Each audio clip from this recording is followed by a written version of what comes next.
Hello champs, welcome to this video. So continuing with our video series जहां हम discuss कर रहे हैं hidden gems, important points, keywords from all the chapters of economics. और हम पहुंच गए हैं to the last chapter of Indian economic development, that is comparative developmental experiences of India, China and Pakistan. Now usually इस chapter से बच्चे थोड़ा घबराते हैं, primarily because of two reasons. पहला रीजन है कि इस चैप्टर में बहुत सारा डेटा है, तो कौन सा डेटा लर्न करना है, कौन सा नहीं लर्न करना है और लर्न कैसे होगा, that is a problem. And second कि बुक में भी कुछ लैंग्वेज इस तरह की यूज्ड है कि थोड़ा कॉम्प्लिकेटेड हो जाता है मेमोराइज करना, पैराग्राफ फॉर्म में चीजें गिवन है तो लर्न करने में भी प्रॉब्लम होती है। तो इन प्रॉब्लम्स का सोल्यूशन भी मिलेगा आपको इस वीडियो से और आपका पूरा चैप्टर भी रिवाइज हो जाएगा। अनदर थिंग इज कि ये चैप्टर बहुत इंपॉर्टेंट है, 8 मार्क्स का तो पेपर में आएगा ही। देयर कैन बी 4 MCQs और एक क्वेश्चन 4 मार्क का, या फिर हो सकता है एक 6 मार्क का क्वेश्चन हो, could be in the form of a case study and then 2 MCQs। मतलब ये चैप्टर बहुत ज्यादा इंपॉर्टेंट है, ठीक है। इस पे आपको टाइम लगाना है, चीजें आपको यहाँ पे लर्न भी करनी है। चले देखते हैं, लेट अस स्टार्ट।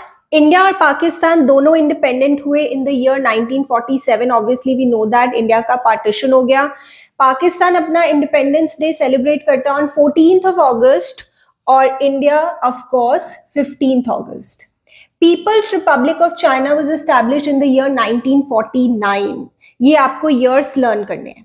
तो इंडिया, चाइना, पाकिस्तान तीनों ने अपना developmental path almost same time पे स्टार्ट किया और हम नेबर्स भी हैं, इसलिए हम तीनों कंट्रीज को कंपैरेटिवली स्टडी कर रहे हैं कि आज की डेट में कौन किससे आगे है। Alright, then first 5-year plan India में आया था in the year 1951 और इसने कवर किया था the period 1951 to 1956। 1950 में प्लानिंग कमीशन एस्टैब्लिश हुई थी और इस 5-year प्लान का जो मेन फोकस था that was the development of the primary sector।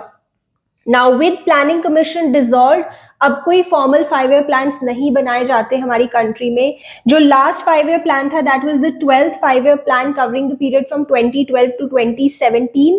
हाँ, डिफेंस के लिए अभी भी 5-year प्लान्स बनाए जाते हैं but not otherwise.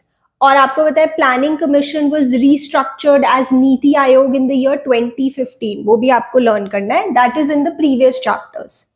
Okay, Pakistan का फर्स्ट 5-year प्लान आया था 1956 में, तो आप इसे ऐसे याद रख सकते हैं कि इंडिया का जब फर्स्ट 5-year प्लान आया था that was in the year 1951।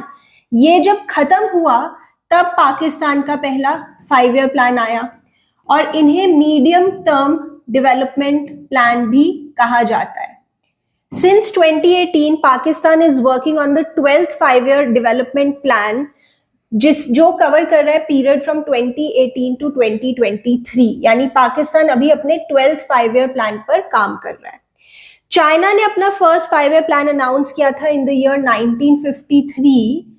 China is now working on the 14th 5-year plan covering the period from 2021 to 2025। ये सारी चीजें आपको लर्न करनी है। सो यू कैन से कि सबसे पहले 5-year प्लान्स इंडिया में आए out of these 3 countries. 1951 India में, जब इंडिया का फर्स्ट 5-year प्लान खत्म हुआ 1956 तब पाकिस्तान में, एंड समवेयर इन बिटवीन 1953 में चाइना ने अपना 5-year प्लान इंट्रोड्यूस किया, पहला 5-year plan. Then great leap forward, very very important, इसे स्टार्ट किया था इन द ईयर 1958। इसने कवर किया था period from 1958 to 1962। Now this person is very important in the history of China. ये है माओ ज़ेडुंग, जिन्होंने जब people's republic of China establish हुआ 1949 में, तब से लेकर अपनी डेथ तक 1976 तक चाइना को लीड किया। He was the chairman of the Communist Party, तो very very important person in the history of China। Okay, so Great Leap Forward start हुआ था 1958 में, aimed at industrializing the nation on a massive scale। मतलब लोगों को कहा गया कि आप अपने घरों में, बैकयार्ड्स में इंडस्ट्री सेटअप करो। यहाँ पे कम्यून्स भी बनाए गए wherein people collectively cultivated land। So under the commune system, people collectively cultivated lands. There were 26,000 communes covering the entire farm population. But Great Leap Forward इतना ज़्यादा successful नहीं हो पाया। One reason was कि Russia help कर रहा था China को इस कैंपेन में, बट फिर कुछ कॉन्फ्लिक्ट्स हो गए रशिया और चाइना के बीच में, तो रशिया ने अपने प्रोफेशनल्स को वापस अपनी कंट्री में बुला लिया. Second, there was an earthquake which caused havoc in the country, killing about 30 million people. और कहा जाता है कि ये तो सिर्फ ऑफिशियल डेटा है, असल में तो बहुत सारे लोगों की डेथ हो गई थी. And this particular campaign was full of violence, जिसके बारे में हमारी बुक में नहीं लिखा हुआ है, बट अगर आप अपनी नॉलेज के लिए पढ़ते हो या यूपीएससी की तैयारी करते हो उस समय पढ़ोगे कि ग्रेट लीप फॉरवर्ड कितना ज्यादा वायलेंस से भरा हुआ कैंपेन था और ये सक्सेसफुल नहीं हो पाया. GLF campaign met with many problems. A severe drought caused havoc in China, killing about 30 million people. Then 1965 में माओ ज़ेडोंग ने इंट्रोड्यूस किया Great Proletarian Cultural Revolution, which covered the period from 1966 to 1976. और 1976 में माओ Zedong की death हो गई, तो उसके बाद ये जो रेवोल्यूशन है वो भी खत्म हो गया. तो आपकी बुक में बस इतना ही लिखा है, बट इसकी भी बहुत एक लॉन्ग हिस्ट्री है. बेसिकली यहाँ पे जो कम्युनिस्ट पार्टी थी वो अपने आप को ही प्रमोट करना चाह रही थी एंड वो लोगों को भेज रही थी to different parts of the country to spread this revolution. Okay, then reforms very important, ये आपको डेट्स लर्न करनी है. इकोनॉमिक रिफॉर्म्स, जैसे हमारी कंट्री में लिबरलाइजेशन, प्राइवेटाइजेशन, ग्लोबलाइजेशन इंट्रोड्यूस हुआ 1991 में. चाइना में काफी पहले ही रिफॉर्म्स आ गए थे 1978 में और पाकिस्तान में 1988 में. तो यू कैन से कि 5 ईयर प्लान सबसे पहले इंडिया में आए, बट रिफॉर्म सबसे लेट आए इंडिया में 1991 में, 1978 में चाइना में और 1988 में in Pakistan. The nationalisation of capital goods industry in Pakistan हुआ 1970s में. जब आप डेवलपमेंट पाथ पढ़ते हो पाकिस्तान का, वहां पे आप ये चीज पढ़ते हो.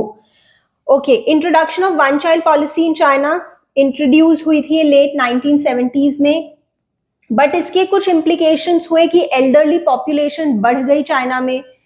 डेफिनेटली इससे ग्रोथ रेट ऑफ पॉपुलेशन तो कम हुआ, but like I said elderly population बढ़ गई, तो इसके इम्प्लीकेशंस भी आप पढ़ के जाएंगे. And because of this reason अब वन चाइल्ड पॉलिसी को खत्म कर दिया गया. इसे खत्म किया गया 2015 में अनाउंसमेंट हुई, बट एक्चुअली इम्प्लीमेंट हुआ ये 2016 से. Now the couples are allowed to have 2 children in China. उसके बाद इकोनॉमिक ग्रुपिंग्स का टॉपिक भी बहुत इंपॉर्टेंट है. जो कंट्रीज हैं वो अपने ग्रुप्स फॉर्म करती हैं. This is very important specially because इस साल G20 समिट इंडिया में हुआ. इंडिया के पास प्रेसिडेंसी थी for the year 2023. You should know the full forms here. SAARC, जैसे South Asian Association for Regional Cooperation, European Union, Asian Association of South East Asian Nations, G8 group of 8 countries and G20 group of 20 countries. Here also BRICS, Brazil, Russia, India, China, South Africa. इसमें आपको ये भी ध्यान रखना है कि किस grouping का पार्ट इंडिया है और किसका नहीं. जैसे सार्क का पार्ट इंडिया है डेफिनेटली, यूरोपियन यूनियन का पार्ट इंडिया नहीं है, एशियन का पार्ट इंडिया नहीं है, G8 का पार्ट इंडिया नहीं है, G20 का पार्ट इंडिया है डेफिनेटली, और ब्रिक्स का भी पार्ट इंडिया है. ये ग्रुपिंग्स क्यों बनाई जाती है? To strengthen the own domestic economies, to promote cooperation among countries, और अपनी स्ट्रेंथ्स और वीकनेसेस को समझना और उन्हें बाकी कंट्रीज की स्ट्रेंथ्स और वीकनेसेस से कंपेयर कर पाना. ठीक है, तो इस साल प्रेसिडेंसी इंडिया के पास थी. नेक्स्ट ईयर ब्राजील में होगा G20 summit, and last year हुआ था इंडोनेशिया में. ठीक है, और आपकी बुक में जो ग्लॉसरी गिवन है वहां से आप पढ़ेंगे कि इनके जो मेंबर कंट्रीज हैं वो कौन कौन सी हैं, just for your knowledge. So glossary में ये गिवन है, राइट? चलो आगे देखते हैं. दिस इज वन डेटा जो मैं कहूंगी, मैं रेकमेंड करूंगी कि आप लर्न कर लें. Demographic indicators comparing the 3 countries. वैसे तो हम एक्सपेक्ट नहीं करते कि वो आपसे डायरेक्टली ये भी पूछेंगे, बट फिर भी आई रेकमेंड कि आप इसे लर्न करने की कोशिश करें, क्योंकि अगर कोई बड़ा क्वेश्चन आ जाता है जहां वो कहते हैं कि आप तीनों कंट्रीज के डेमोग्राफिक इंडिकेटर्स को कंपेयर करो, तो it becomes easy for you to frame your answer अगर आपको ये डेटा पता होगा. And this is not difficult. अगर आप इसे 1-2 बार पढ़ोगे और बुक बंद करके, if you write it once और twice, you will be able to memorise it. ये 2017-18 का डेटा है जो हमारे पास बुक में अवेलेबल है. सो पॉपुलेशन के सेंस में देखें तो इंडिया 1352 मिलियंस, 1393 चाइना. अभी तो वैसे at the moment India has surpassed China in terms of population, but ये हमारे पास थोड़ा पुराना डेटा है. And 212 million in Pakistan. तो इसका जो एनालिसिस है वो भी आपको लिखना आना चाहिए कि इंडिया और चाइना की पॉपुलेशन बहुत ज्यादा है। Out of 6 people in the world, 1 is an Indian and another Chinese. इतनी ज्यादा पॉपुलेशन है इन दो कंट्रीज में। एनुअल ग्रोथ ऑफ पॉपुलेशन मतलब हर साल कितने परसेंट से पॉपुलेशन बढ़ती है, अगर ये देखें तो सबसे ज्यादा ग्रोथ रेट है पाकिस्तान में, सेकेंड नंबर पे इंडिया में, और चाइना में सबसे कम है growth rate of population. Then density, population per square kilometre, यानी भीड़ भाड़ कहाँ ज्यादा है, तो that is in India. Density बहुत ज्यादा है, India is a densely populated country. Now China की पॉपुलेशन भी कोई कम नहीं है, बट चाइना के पास ह्यूज ज्योग्राफिकल एरिया है, इसलिए ऑन एन एवरेज उसकी डेंसिटी कम हो जाती है। और पाकिस्तान में भी काफी डेंसिटी है, बट सबसे ज्यादा इंडिया में। देन सेक्स रेशियो, यानी नंबर ऑफ फीमेल्स पर 1000 मेल्स, ये वैसे तीनों ही कंट्रीज में खराब है, स्क्यूड है। इससे पता लगता है कि तीनों ही कंट्रीज में मेल प्रेफरेंस है, which is not a good thing, but things are changing. सबसे ज्यादा ये खराब है, स्क्यूड है इन इंडिया। तो ये ट्रेंड्स आपको पता होने चाहिए। देन फर्टिलिटी रेट, मतलब the number of children which are given birth by a woman in her childbearing years, यानी on an average एक woman कितने बच्चों को जन्म देती है। In India this is 2.2 children, China 1.7 children per woman, and in Pakistan 3.6 children per woman। क्योंकि ये एक एवरेज है इसलिए पॉइंट्स में है। I hope you can understand. तो सबसे ज्यादा जो फर्टिलिटी रेट है वो पाकिस्तान में है। देन अर्बनाइजेशन, यानी कितने परसेंट लोग अर्बन एरियाज में रहते हैं, सबसे ज्यादा चाइना में रहते हैं अर्बन एरियाज में, 59% ऑफ द पॉपुलेशन। सबसे कम इंडिया में रहते हैं अर्बन एरियाज में लोग, only 34%, and somewhere in between Pakistan. तो ये आपको कंपेयर करना आना चाहिए। डेमोग्राफिक इंडिकेटर्स इंपॉर्टेंट है। चलिए मूविंग ऑन, उसके बाद देखते हैं। In 1980 to 1990, China was able to maintain a growth rate of double digit of nearly 10.3% in this period, when many developed countries were finding it difficult to maintain a growth rate of even 5%. So 1980 to 1990 का period China के लिए काफी अच्छा था, क्योंकि reforms वर successful. और reforms कब introduce हुए थे चाइना में? 1978 में। इस समय में दुनिया की जो बड़ी बड़ी कंट्रीज थी, जो डेवलप्ड कंट्रीज थी, उन्हें भी 5% का ग्रोथ रेट भी मेंटेन करना डिफिकल्ट हो रहा था, और China was able to maintain a growth rate of 10.3%, double digit growth rate. What is this growth rate? The growth rate of GDP, की प्रोडक्शन कितने परसेंट से बढ़ रही है। देन 1980s में Pakistan was ahead of India. आज के समय में हमें पता है कि पाकिस्तान में बहुत सारी प्रॉब्लम्स है, पॉलिटिकल इंस्टेबिलिटी है, इकोनॉमिक क्राइसिस है, ग्रोइंग पॉवर्टी है, बट 1980s में यू कैन से कि Pakistan was doing better than India. 1980s का पीरियड इंडिया के लिए अच्छा नहीं था। आपको पता है कि 91 में इकोनॉमिक रिफॉर्म्स आए इंडिया में, और उन्हें लाने की वजह क्या थी? There were a lot of crises going on in the country। आप पढ़ते भी हो ये चैप्टर नंबर 3 में। तो 1980s का पीरियड चाइना के लिए भी अच्छा था, पाकिस्तान के लिए भी अच्छा था, बट इंडिया के लिए अच्छा नहीं था। सो ग्रोथ रेट थी इंडिया में 5.7% उस समय, और पाकिस्तान में 6.3%। If you can remember this, मैं आपको पूरा टेबल लर्न करने को यहाँ पे नहीं कह रही हूँ, जस्ट ये वाला डेटा अगर आप याद रख सकते हैं।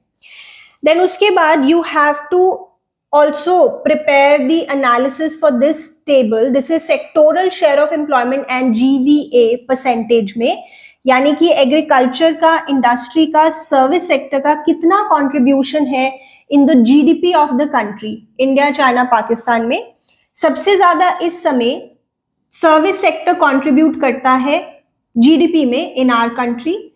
चाइना में भी सबसे ज्यादा सर्विस सेक्टर कंट्रीब्यूट करता है जीडीपी में, और पाकिस्तान में भी। अगर परसेंटेज ऑफ वर्कफोर्स की बात करें तो सबसे ज्यादा वर्कफोर्स इंडिया में डिपेंडेंट है अभी भी एग्रीकल्चर पे। चाइना में सबसे ज्यादा लोग काम करते हैं सर्विस सेक्टर में, और पाकिस्तान में भी सबसे ज्यादा लोग काम करते हैं एग्रीकल्चर में। तो इसका एनालिसिस भी आप प्रिपेयर करके जाएंगे। I have already uploaded a video जहां पे मैंने इसका एनालिसिस डिस्कस किया है, तो मैं वीडियो का लिंक डिस्क्रिप्शन में प्रोवाइड कर दूंगी, आप वहां से कवर कर लेना। Then we have during 1980 to 2018, China's growth is mainly contributed by manufacturing and service sectors। हमें पता ही है कि चाइना में मैन्युफैक्चरिंग सेक्टर, इंडस्ट्रीज बहुत ज्यादा है और सर्विस सेक्टर भी बहुत अच्छा कर रहा है उनका। इंडिया में जो ग्रोथ हम आज के समय में देख रहे हैं उसका क्रेडिट हम सर्विस सेक्टर को दे सकते हैं। और इस समय में जो पीरियड हम यहाँ पे देख रहे हैं 1980 to 2018, Pakistan has shown deceleration in all the 3 sectors. तो चाइना में ग्रोथ हम कह सकते हैं कि मैन्युफैक्चरिंग और सर्विस सेक्टर की वजह से हुई है, इंडिया में सर्विस सेक्टर की वजह से, और पाकिस्तान में तीनों ही सेक्टर्स अच्छा परफॉर्म नहीं कर रहे हैं इस वक्त। In both India and Pakistan, the service sector is emerging as a major player of development. It contributes more to GDP and at the same time emerges as a prospective employer. तो वैसे तो service sector तीनों ही countries के लिए बहुत important है, तीनों कंट्रीज में डेवलपमेंट में बहुत बड़ा कंट्रीब्यूशन है सर्विस सेक्टर का, but primarily for India and Pakistan ये तो और भी ज्यादा इंपॉर्टेंट है। And this is also emerging as a prospective employer, यानी ये बहुत सारे लोगों को एम्प्लॉयमेंट भी दे रहा है ये sector. Pakistan was faster in shifting its workforce to service sector than India and China. तो ये भी आपका किसी एमसीक्यू में पूछ सकते हैं कि पाकिस्तान ने अपनी वर्कफोर्स को काफी तेजी से शिफ्ट किया है to service sector, even faster than India and China. As in the normal course of employment, China shifted their employment and output from agriculture to manufacturing and then to services. तो ये मैंने आपके साथ पहले भी videos में discuss किया है कि चाइना में क्या हुआ, जैसा कि किसी भी नॉर्मल पाथ ऑफ डेवलपमेंट में होता है कि एग्रीकल्चर से चाइना ने मैन्युफैक्चरिंग पे मूव किया और फिर सर्विस सेक्टर पे। बट इंडिया में कुछ पिक्यूलियर देखने को मिला, कुछ अलग देखने को मिला, हमने एग्रीकल्चर से सीधा सर्विस सेक्टर पे शिफ्ट किया है। So that is something different that we experienced in India. As against China, India has shifted directly to service sector from private sector. मतलब बीच में मैन्युफैक्चरिंग सेक्टर इतना ज्यादा डोमिनेंट नहीं हो पाया। जैसे नॉर्मली क्या होता है,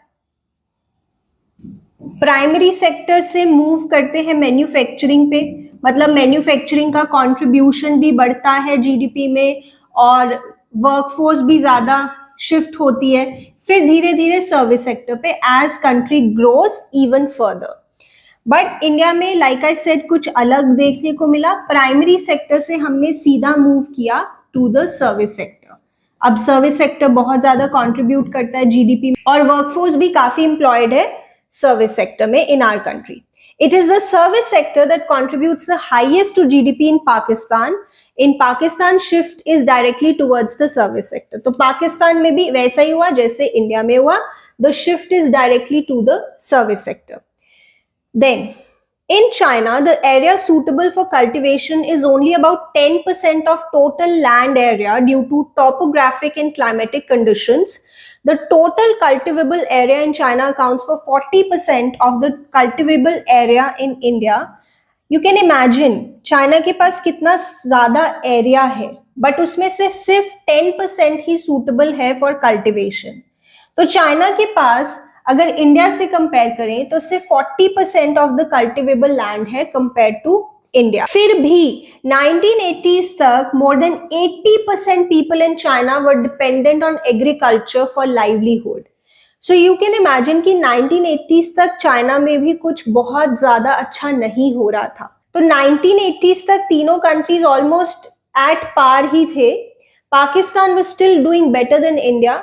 1980s के बाद ही हुआ कि चाइना इतनी प्रोग्रेस कर गया, specially due to the reforms, and India भी अभी अब प्रोग्रेस के पाथ पर है और पाकिस्तान में जैसे आपको पता है बहुत ज्यादा क्राइसिस चल रहे हैं।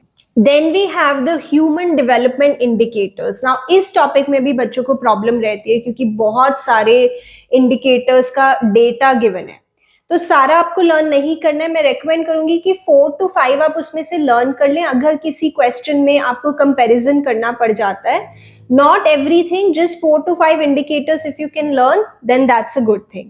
Okay, तो ह्यूमन डेवलपमेंट इंडेक्स में एक वैल्यू असाइन की जाती है हर कंट्री को, जो कि रेंज करती है in between 0 to 1।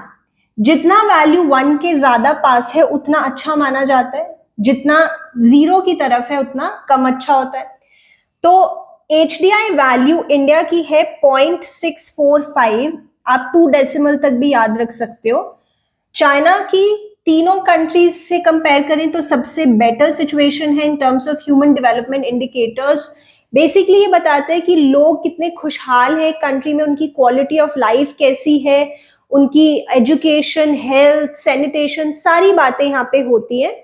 So China की जो HDI वैल्यू है that is still lot closer to 1 compared to other countries, 0.76, and Pakistan की वैल्यू है 0.55।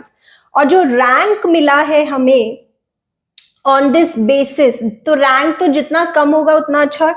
सो चाइना का रैंक है 87, इंडिया का 130 और पाकिस्तान का 154। लाइफ एक्सपेक्टेंसी जितनी ज्यादा होगी उतना अच्छा है। This is almost 77 years in China, India में ऑलमोस्ट 70 ईयर्स एंड पाकिस्तान में 67.3 ईयर्स। इन्फेंट मॉर्टैलिटी रेट जितना कम होगा उतना अच्छा है। सबसे कम है ये चाइना में, दैट इज 7.4 बच्चों की डेथ होती है per 1000 live births, almost 30 in India and 57.2 और 57 in Pakistan. Maternal mortality rate जितना कम होगा उतना अच्छा है, यानी a mother while giving birth or while being pregnant she dies, so ये बहुत ज्यादा है। अभी भी इंडिया में देखें तो 133 पर 1 लाख बर्थ्स। चाइना में ये काफी कम है, 29 deaths and 140 in Pakistan, right. So human development indicators का भी आप प्रिपेयर करके जाएंगे आंसर। ट्रेंड ये है कि ऑलमोस्ट सभी ह्यूमन डेवलपमेंट इंडिकेटर्स में China is ahead of the other countries, that is India and Pakistan. And this is very very important, liberty indicators. Now liberty indicators क्या होते हैं? वो कहते हैं कि जो हम ह्यूमन डेवलपमेंट इंडेक्स को स्टडी कर रहे हैं ये पूरी तरह से कंप्लीट नहीं है। अगर आप सच में ह्यूमन बींग्स के वेलफेयर को देखना चाहते हो एक कंट्री में, तो HDI में आपको लिबर्टी इंडिकेटर्स को भी इनकॉर्पोरेट करना चाहिए। लिबर्टी इंडिकेटर्स मतलब क्या, कि उस कंट्री में जुडिशरी कितनी इंडिपेंडेंट है, उस कंट्रीज में लॉज को कितने अच्छे से इम्प्लीमेंट किया जाता है, उस कंट्री में लोगों के जो फंडामेंटल राइट्स हैं उनको कितनी प्रोटेक्शन मिलती है। ये सारी चीजें भी हमें ह्यूमन डेवलपमेंट इंडेक्स में इनकॉर्पोरेट करनी चाहिए, तभी हम लोगों का वेलफेयर अच्छे से स्टडी कर पाएंगे। अभी तक तो हम HDI में इंक्लूड करते हैं हेल्थ, एजुकेशन, सैनिटेशन, ठीक है, ये सब इंपॉर्टेंट है, बट इसके साथ साथ हमें लिबर्टी इंडिकेटर्स की भी बात करनी चाहिए, इनको भी HDI में इंक्लूड करना चाहिए। देन हम पढ़ते हैं कि इसमें से एक लिबर्टी इंडिकेटर को हमने इंक्लूड कर भी लिया है, that is the extent of democratic participation in social and political decision making. यानी हम देखते हैं कि एक कंट्री के लोगों को कितना पार्टिसिपेटेड फील होता है in the decision making of the country. तो इसे हमने इंक्लूड तो किया है as a liberty indicator, but अभी भी इसको इतनी ज्यादा इंपॉर्टेंस नहीं मिल रही, तो we need to work in this area more. तो लिबर्टी इंडिकेटर्स वाला टॉपिक पढ़कर जाएंगे।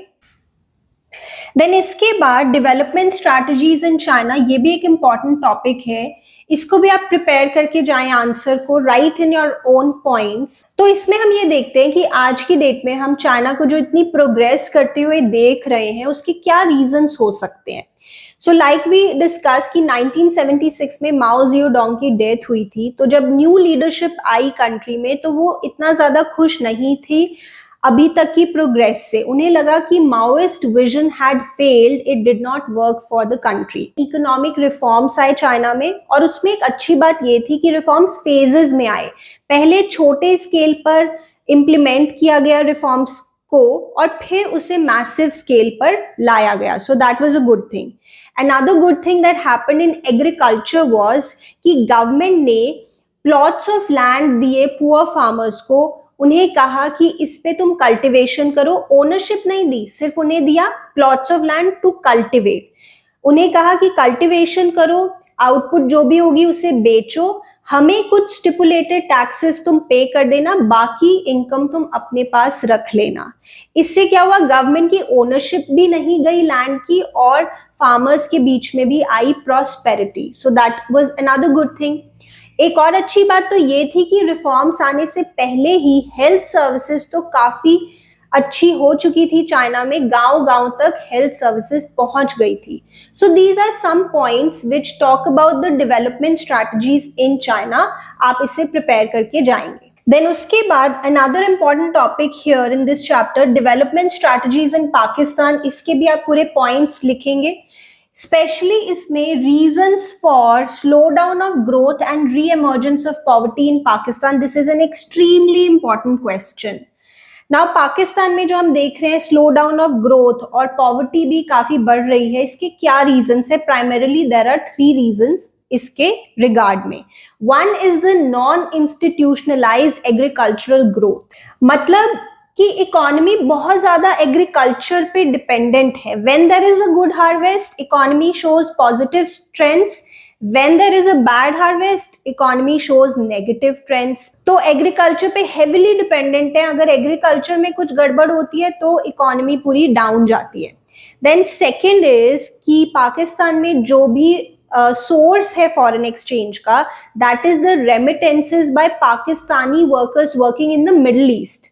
किसी भी कंट्री के लिए सबसे अच्छा सोर्स होता है फॉरेन एक्सचेंज का एक्सपोर्ट्स, और वो भी एक्सपोर्ट्स ऑफ सस्टेनेबल आइटम्स. मतलब ऐसा एक्सपोर्ट जो आप करते रहे. बट पाकिस्तान में जो फॉरेन एक्सचेंज आती है वो एक्सपोर्ट से नहीं, सस्टेनेबल एक्सपोर्ट से नहीं, but remittances by the Pakistani workers working in the middle east. तो ये भी कोई अच्छी बात नहीं है. Third point is Pakistan depends heavily on foreign loans और फिर उसे रीपे करना मुश्किल हो जाता है. तो इसके भी पॉइंट्स आप प्रिपेयर करेंगे. Then in 1970s and 1980s there was a shift in policy orientation of Pakistan when major thrust areas were. किस पे ज्यादा फोकस हुआ इस पीरियड में? One was denationalisation and encouragement to private sector. क्योंकि ऑब्वियसली हमें पता है रिफॉर्म्स भी आए थे पाकिस्तान में इन द ईयर 1988. तो उसका जो काम है वो स्टार्ट हो चुका था यहाँ पे, encouragement to private sector.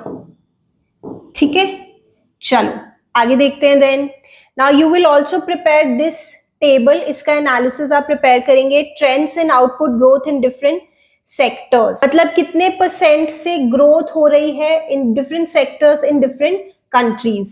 Then in 2018-19, with 26% of its workforce engaged in agriculture, its contribution to the GVA in China is only 7%. अगर आप ये याद रख सकते हैं, otherwise it's okay, जरूरी नहीं है. Then इसके बाद China is ahead of India and Pakistan on many human development indicators. However, these improvements were attributed not to the reform process but the strategies that China adopted in the pre-reform period. Now, this question can come as a reason assertion type of a question. और जब आप ये second line पढ़ेंगे ना, अगर paper में इस तरह का क्वेश्चन आता है कि इन इम्प्रूवमेंट्स को हम कह सकते हैं कि रिफॉर्म पीरियड की वजह से नहीं, but the strategies that were adopted in the pre reform period. इस लाइन को बच्चे फॉल्स समझ सकते हैं. वो कहेंगे नहीं, रिफॉर्म पीरियड की वजह से ये इंप्रूवमेंट्स हुई हैं. But this line as it is given in your NCERT.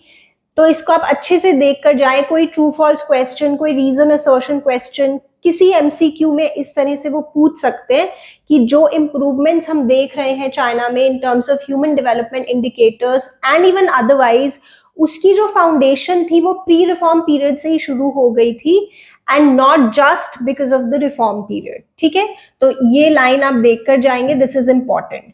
उसके बाद मैं आपको एक पूरी समरी इस चैप्टर की देना चाहती हूँ पॉइंट वाइज कि आप क्या क्या इस चैप्टर में पढ़ेंगे, बिकॉज ये चैप्टर काफी लॉन्ग है और पढ़ते पढ़ते बच्चे भूल ही जाते हैं, खो जाते हैं कि हम कर क्या रहे हैं, what is the main heading जिसको हम पढ़ रहे हैं.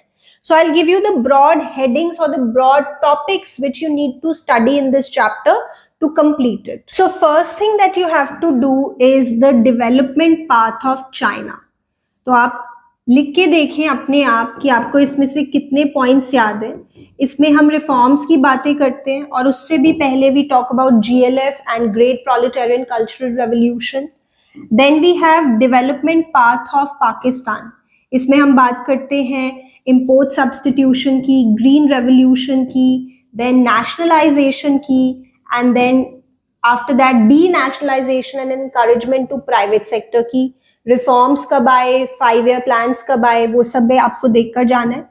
देन हम तीनों कंट्रीज के कंपेयर करते हैं डेमोग्राफिक इंडिकेटर्स, जिसके बारे में मैंने आपको अभी बताया भी था, demographic indicators. Then we have one table जिसका ट्रेंड एनालिसिस आप करके जाएंगे, annual growth of GDP, annual growth of GDP in the 3 countries. आपको यहाँ पे डेटा लर्न नहीं करना है, फिगर्स लर्न नहीं करनी, बट ट्रेंड आपको पता होना चाहिए, covering the period from 1980 to 2017। उसके बाद एक और टेबल है sectoral share of employment and GDP. ये भी तीनों कंट्रीज में जीडीपी का कंट्रीब्यूशन, तीनों सेक्टर्स का, और percentage of workforce, employment and growth.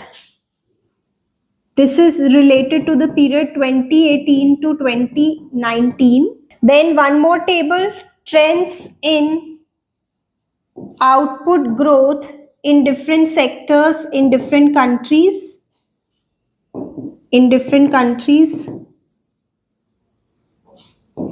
Covering the period from 1980 to 2018. This you will do. ठीक है, अगेन आई एम सेइंग कि ट्रेंड आपको याद रखना है। उसके बाद HDI, ह्यूमन डेवलपमेंट इंडिकेटर्स, तीनों कंट्रीज में, और इसी के अंदर हम बात करेंगे लिबर्टी इंडिकेटर्स की। इंपॉर्टेंट है ये liberty indicators. After that development strategies of China, जिसके बारे में अभी हम बात कर रहे थे कि न्यू लीडरशिप खुश नहीं थी माओइस्ट विजन से, and how China has made progress.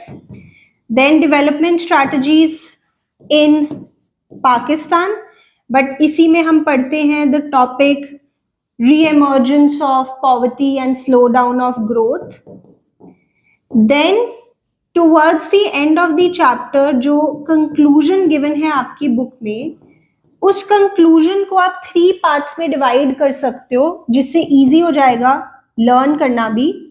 That is performance appraisal in